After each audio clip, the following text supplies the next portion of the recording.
Bonjour, je suis en direct des championnats de France de tennis de table 2014. Je suis en compagnie de Donatien de Outlock, donc le responsable du contrôle des raquettes. On se trouve actuellement donc au centre du contrôle des raquettes, donc, plus communément appelé la chambre d'appel. Donc Donatien va nous expliquer les étapes du contrôle qui sont obligatoires dans les compétitions officielles. Donatien, est-ce que tu peux justement nous expliquer toutes ces étapes? Alors très bien, le contrôle se situe en 5 étapes pour un contrôle officiel. Donc la première étape, c'est quand les arbitres récupèrent la raquette, ils nous la ramènent et on contrôle que les plaques utilisées sur cette raquette sont homologuées.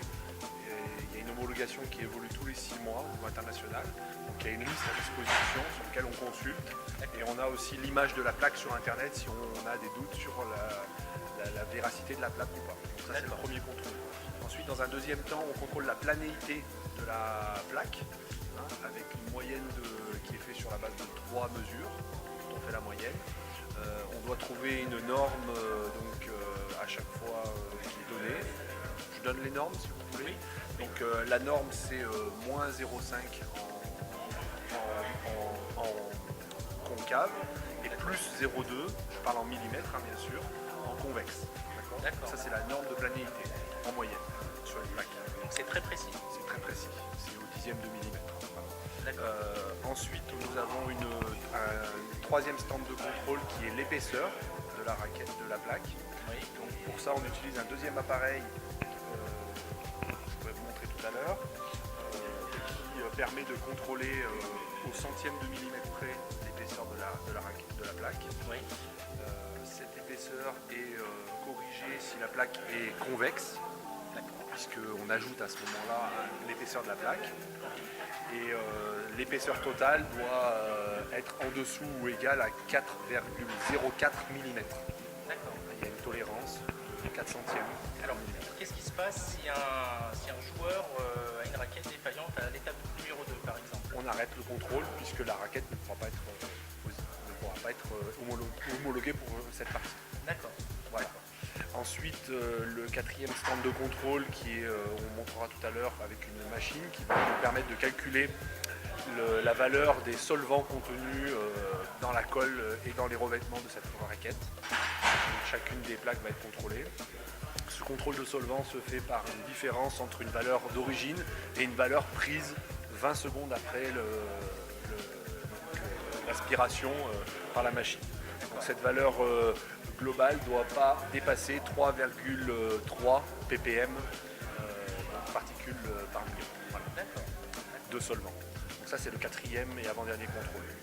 Une fois que tous ces contrôles, j'ai envie de dire objectifs, mesurés, il y a un dernier contrôle subjectif qui est une appréciation faite par le contrôleur de la qualité de la plaque en termes d'usure, en termes d'accrochage sur la plaque et tout ça. Puisqu'elle doit être non usée, pas trop usée la plaque et pas trop d'accrochage. Voilà. Donc ça c'est une tolérance qui est mise en œuvre sur chacune des compétitions et c'est le juge arbitre qui fixe, on va dire, le niveau de tolérance et le responsable de contrôle est en charge de mettre en œuvre cette tolérance pour tout le monde la même. D'accord. En termes de timing, combien de temps pour contrôler la raquette? L'idéal c'est d'arriver à la contrôler dans les 2 minutes. Et on s'aperçoit là actuellement qu'on est plutôt proche des 4-5 minutes par raquette. Parce qu'on est en début de compétition, ce sont des contrôleurs qui c'est la première fois, parce que j'ai des assistants en contrôle. C'est pas moi qui fais l'ensemble des contrôles, moi je supervise et je valide tous les contrôles officiels.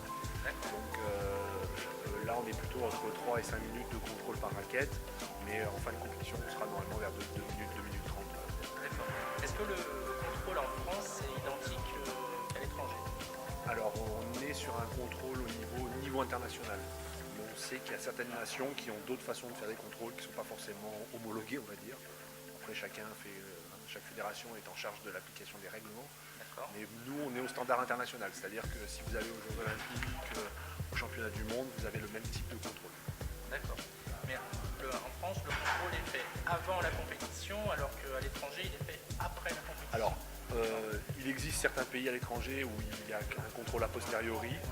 Mais nous pratiquons le contrôle niveau norme internationale, c'est-à-dire possibilité d'un contrôle volontaire sur demande, qui n'a pas de conséquences de sanctions sportives. Et ensuite, sur les contrôles officiels, on fait un contrôle a priori, c'est-à-dire avant la partie. Si la raquette est contrôlée non conforme ou si on n'a pas pu la contrôler pour des histoires de timing, on fait un deuxième contrôle après.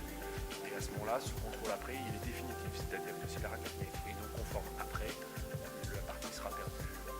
Ah non, c'est le juge arbitre qui prend la décision. Merci Donatien. Merci.